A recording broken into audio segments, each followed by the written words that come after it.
Au nom du Père et du Fils et du Saint-Esprit, Amen. Ô viens Esprit Saint, ouvre nos intelligences pour comprendre le message de l'Écriture sainte et le mettre en pratique. Amen. Évangile de Jésus-Christ selon saint Luc.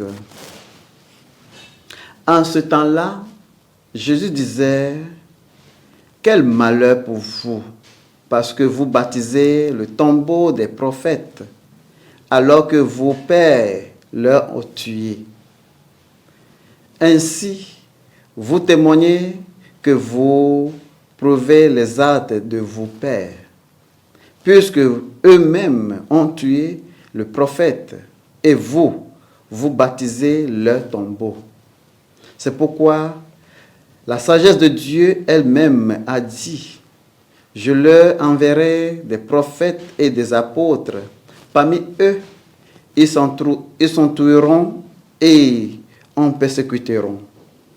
Ainsi, cette génération devrait prendre compte du sang de tous les prophètes qui ont été versés depuis la fondation du monde, depuis le sang d'Abel jusqu'au sang de Zacharie, qui a péri entre l'autel et le sanctuaire. Oui, je vous le déclare, on ne demandera compte à cette génération. Quel malheur pour vous, docteurs de la loi, parce que vous avez enlevé les clés de la connaissance. Vous-même n'êtes pas entrés, et ceux qui voulaient entrer, vous les avez empêchés. Quand Jésus fut sorti de la maison, les scribes et les pharisiens commencèrent à se saigner contre lui et la laissèrent la question. Il leur attendait des pièges pour attaquer le moindre des choses de ces paroles. Acclamons la parole de Dieu.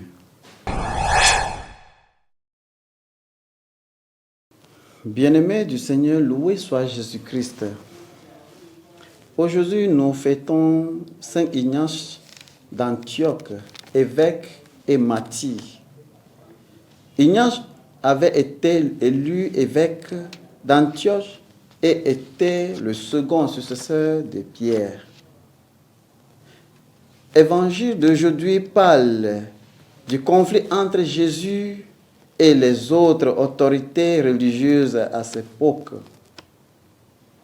Ici, Jésus est confronté à des personnes qui, par des raisons d'intérêt particuliers, résistent au défi de la vérité que Jésus a apportée. Après avoir répété 6 fois « Malheur à vous », nous pouvons conclure que Jésus veut faire un peu très fort ici. Pourquoi frappait-il si fort ce groupe particulier qui vient d'inviter à dîner avec eux? Eh bien, si nous considérons le contexte de ce qui vient de se passer auparavant, la ressemblance de grandes foules par voie Jésus accomplit de grands miracles. Alors, il devrait être évident pour tous les pharisiens qui sont vêtus de jalousie, d'orgueil et d'égoïsme. Et leur problème était grave par leur mauvais usage de la loi et leur incapacité à reconnaître le Messie qui se tient juste devant eux. Trop souvent, nous sommes coupables d'être tellement absorbés par notre propre motif que nous perdons de vue de Jésus à notre époque.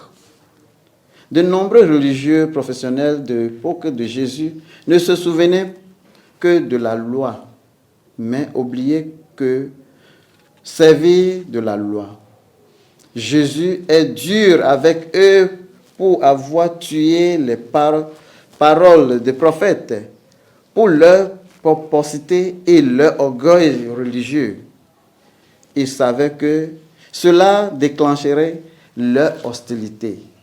Il était prêt à s'opposer n'importe qui, car il voulait proclamer toujours l'amour de Dieu, son Père, pour tous.